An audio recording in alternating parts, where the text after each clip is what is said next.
If you've ever tried using the law of attraction and thought, why isn't this working for me? You're in the right place. Because it took me almost 20 years to understand what I'm about to teach you in the next few minutes. Most ambitious women try to manifest with perfection, pressure, and way too much overthinking. And that's exactly what slows everything down. Today, I'm giving you the law of attraction insights I wish someone had handed me on day one. The mistakes to skip, the mindset shifts that actually matter, and the simple tweaks that make manifestation work faster for high achievers like you. Stick with me, because by the end, you'll understand the law of attraction in a way that took me 2 decades to figure out. If you're ready for your results to show up faster than your fears, hit like and let's dive in. This is Super Bloom Coach, the podcast for ambitious women ready to 10x their business and their life. I'm your host, Mariah Riona, award-winning luxury brand designer and certified life coach. And every week, I'll be here as your Super Bloom coach, helping you ditch the limiting beliefs that are keeping you stuck, small, and broke. We'll dive deep into the mindset, marketing, and strategy that actually moves the needle. Plus, have candid conversations with powerhouse women entrepreneurs who are blooming big in their own businesses. If you're ready to grow, you're in the right place. How I discovered the law of attraction. I didn't find the law of attraction because I was curious. I didn't find it because I was already spiritual or grounded or on a path. I found it because my life had completely unraveled and I was desperate for something to make sense.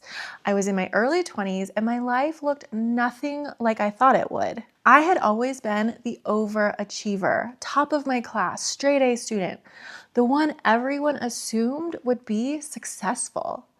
And then everything stopped working. A few years earlier, I had a nervous breakdown that landed me in the care of a psychiatrist who over-medicated me to the point where I could barely think. My brain felt foggy, sluggish, and unreliable. I couldn't focus long enough to finish my degree, even though I had always been academically strong. I dropped out of college because, frankly, I wasn't a functioning human being anymore. And a few years later, I found myself in an abusive marriage, emotionally trapped, financially strained, barely scraping together rent. I was desperately trying to grow a wedding photography business. Entrepreneurship was my dream. So I kept telling myself that if I just worked harder, something would eventually click. But nothing was clicking. Money wasn't flowing, confidence was gone, business and life felt impossible. It genuinely felt like the universe had singled me out and said, nope, not you. And here's what you really need to know. At the time, I didn't know what victim mentality was. I didn't know what mindset work was. And I definitely didn't realize my thoughts were running my life. I thought life was happening to me and I was just reacting. One day, my dad handed me an Abraham Hicks book, The Vortex, which came with an accompanying CD. And that was the beginning of everything changing. Not because it fixed my life, but because it gave me the slightest glimmer of awareness. The one thought that changed everything. I remember this moment so vividly. After listening to those recordings for a while, one morning I woke up and noticed the very first thought that came to my mind. I hate my life.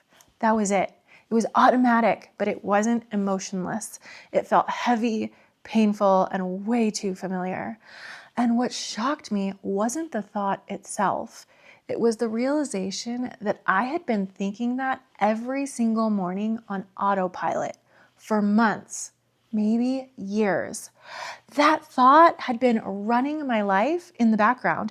It was shaping how I showed up, how I interpreted everything, what I expected to happen. And I had never stopped to question it. I actually wasn't even fully aware of it until that moment. This is the part of the law of attraction that actually worked for me at first, not manifestation. Awareness. In one of the recordings, Abraham talked about waking up with gratitude, choosing your first thought intentionally. When I first heard that, I felt a lot of resistance. Not because it sounded wrong, but because it required me to interrupt a thought pattern I'd been running on autopilot for way too long.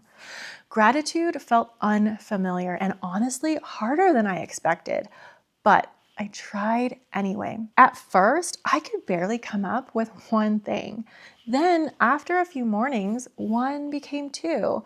Then eventually lists. I started writing gratitude lists every morning. And I want to be very clear about something. My circumstances did not immediately improve. My marriage didn't get better. Money didn't suddenly appear. Opportunities didn't just fall into my lap. My outer world stayed exactly the same. But something subtle and powerful shifted. My relationship with my thoughts changed, and that changed everything. Why I failed at the law of attraction for so long. Looking back, the problem wasn't that manifestation doesn't work. It's that most law of attraction advice is incomplete. It sounds good, it's inspiring, it's easy to share on Instagram, but it skips the most important part. Think positive, focus on what you want. Don't think about what you don't want. That advice assumes you already know how to manage your mind. Most of us human beings walking around this planet don't even know that's an option. I mean, just look at me. I had been repeating this horrible thought every single morning and wasn't even aware I was doing it, let alone did I know I had the power to change it. And the truth is, I see so many high-achieving women struggling with the same thing because you don't lack discipline, you don't lack desire, you don't lack intelligence. So when manifesting doesn't work, you assume you need to try harder, more affirmations, more visualization, more effort. But that's not alignment. That's approaching manifestation the same way we approach achievement. What was missing for me and for most women is thought management, not thought replacement, not pretending, not bypassing, learning how to notice what your mind is doing and choose intentionally. That didn't click for me until years later when I found coaching. And once I did, manifestation stopped feeling mysterious. It became incredibly logical and easy. Manifestation without the mystery. Here's what's actually happening. Circumstances are neutral. Yes, even that one. This is usually the point where people want to push back because when you hear circumstances are neutral, your brain immediately goes to, well, that's not true. My job is stressful. My bank account is the problem. That relationship is why I feel this way. And I get why it feels like that. But when I say circumstances are neutral, I'm not saying circumstances don't matter. I'm saying they don't have inherent emotional meaning. A circumstance is a fact. Your job exists. A number is in your bank account. A person said a sentence. A date did or didn't happen. Those things on their own do not contain emotion. If they did, everyone would feel the exact same way about the exact same circumstance. And they don't. Two people can have the same job. One feels trapped, the other feels grateful. Two people can have the same bank balance. One feels panicked and the other feels calm. And two people can have the same feedback. One spirals and the other shrugs. The difference is not the circumstance. The difference is the thought attached to it. Why you think your circumstances cause your feelings and why you're wrong. This is where most people get tripped up. It feels like the circumstance causes the feeling because the thought happens so fast, you don't notice it. There's no pause.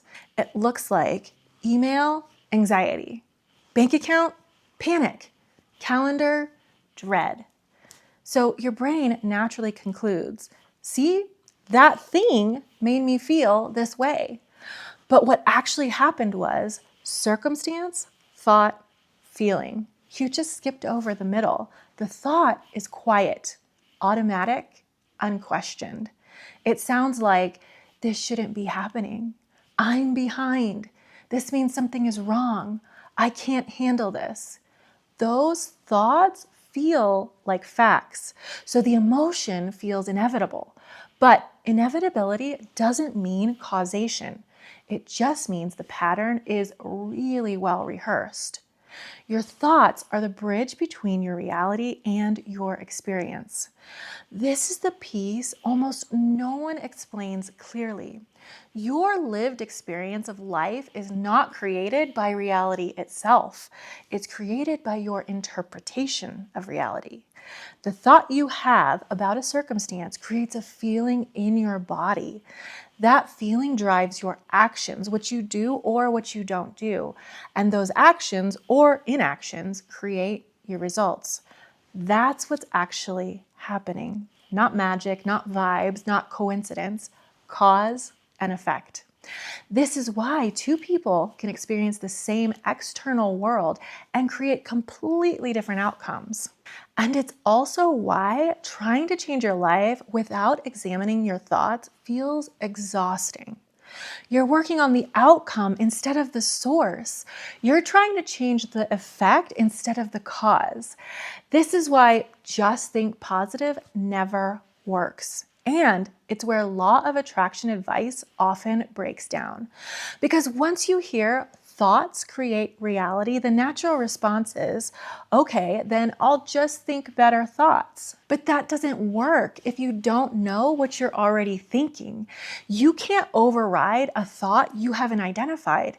And this is exactly what was happening to me 20 years ago. I wasn't thinking I hate my life on purpose. I wasn't sitting there consciously choosing that thought. It was just there, running quietly in the background. That was the thought shaping how I woke up, how I moved through the day, how I interpreted everything that happened to me. And because I didn't know it was there, I couldn't challenge it. I couldn't replace it. I couldn't even question it. So when I heard advice like focus on what you want or think better thoughts, it didn't land because I didn't yet know what my actual thoughts were. I was trying to layer new thoughts on top of an old one I hadn't even seen. And that's the trap. You can't change a thought you're not aware of. You can't redirect a mind you haven't observed. That's why awareness is always the first shift. Not positivity, not effort, just awareness. The moment I caught that thought, I hate my life, everything changed. Not because my life was suddenly different, but because I finally saw the lens I'd been seeing the whole world through. So of course I hated the world and the world hated me back. With that thought, that's the best I could ever expect. But once you see that lens, you're no longer stuck inside it. The problem is people try to layer affirmations on top of beliefs they haven't questioned. I am abundant on top of this isn't enough. I trust the process on top of this should be happening faster. And when it doesn't work, they assume they're doing manifestation wrong. They're not. They're just skipping the step where awareness turns into choice. This is why you can know manifestation and still feel stuck. This is an important distinction. Knowledge doesn't create change. You can intellectually understand manifestation and still be living from default thoughts. You can believe in the law of attraction and still be reacting to your circumstances all day long. Because knowing something conceptually is very different from seeing it play out in your own mind and in your own life. Change happens when you catch the thought in real time and realize, oh, this is optional. That's when everything opens up. Not because the circumstance changed, but because your relationship to it did. You're not manifesting what you want. You're manifesting what you expect. Once I saw this, everything clicked. You don't manifest from your desire. You manifest from your expectation. Let that sink in for a bit. Not from your desire, but from your expectation, from what feels familiar, from what your mind is rehearsing, from what you're unconsciously preparing for. That's why wanting something deeply doesn't guarantee it'll show up. If your internal dialogue is constantly preparing for disappointment, delay, or struggle, your actions will align with that, not intentionally, automatically. That's manifestation on autopilot, and it's happening whether you believe in the law of attraction or not. Before we go any further, I need to let you in on something. If you're loving this episode, you have to check out Super Bloom Coach Society, because this podcast, it's just the beginning. SCS is the coaching community built for listeners of this show. It's where we take everything you're learning here and go 10 times deeper with live coaching from me, monthly trainings, and the exact mindset and marketing tools to help you scale. Inside, you'll finally have a blueprint, a clear, strategic path to grow your business with intention, instead of chasing every trend or second-guessing your next move. Each month, we focus on one powerful topic, from offers and visibility to money mindset and client attraction, so you can build real momentum and see results that last. And you won't be doing it alone. You'll be surrounded by a community of driven, like-minded women who are all building businesses that align with their highest vision. Head to mariahriona.com/society. Belief is the lever, not effort. This is why effort alone doesn't work. You can't visualize harder, affirm louder, try more. But if your belief about what's true doesn't shift, the results won't either. Abraham says it simply: a belief is just a thought you keep thinking. In my work, that means a belief isn't something big or abstract. It's a thought that's been repeated so often you don't even hear it anymore. It feels like fact, like reality, like this is just how it is. That's why beliefs are so powerful. Not because they're different from thoughts, but because they're unquestioned. You don't change a belief by arguing with it. You change it by catching it as a thought first, as actual words in your head. That's what happened when I noticed the thought, I hate my life. Before that moment, it didn't feel like a thought, it felt true. Once I could hear it as language, it became optional. And that's the shift. Belief determines which thoughts feel believable, which emotions feel familiar, and which actions feel natural or forced. When beliefs shift, behavior follows without effort. That's why manifestation feels exhausting before this shift and surprisingly easy after it. Where your true power lies. Your power is not in controlling circumstances. It's in realizing they don't control you. Once you see that your thoughts, not your life, are creating your experience, you're no longer at the mercy of what's happening. You're in conversation with it. And that's when manifestation stops feeling mysterious and starts feeling inevitable. When my life really fell apart and why it had to. After that gratitude practice started shifting my inner world, my outer world completely collapsed. Within 6 months, I lost my job, I got divorced, I moved back in with my parents. On paper, things looked even worse. But internally, I wasn't the same person anymore. I wasn't unconsciously blaming life. I wasn't waiting for someone to save me. I wasn't asleep inside my own mind. I didn't have language for it yet, but something old was dying. This is something almost no one talks about with manifestation. Sometimes things fall apart because they're not working. Alignment doesn't preserve misaligned lives. It dismantles them. Coaching with the law of attraction. I want to bring this into the present because this work is no longer theoretical for me. Recently, I was coaching a woman inside of my community. She had done everything right. She had an LLC, a business bank account, clients, momentum, and yet she was miserable. She hated her full-time job. She wanted out. She felt guilty for wanting more. She felt trapped. And the thought she kept repeating was simple. I have to stay. I have to stay at this job. I have to put up with this. I have to wait. And gently, but clearly, I pointed something out. She didn't have to stay.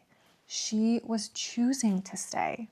She was choosing to stay because she knew what she wanted full-time in her business to look like, and she hadn't reached it yet. And the moment she saw that distinction, her whole body changed. She got emotional and tears welled up in her eyes. She said it felt like something lifted off of her shoulders.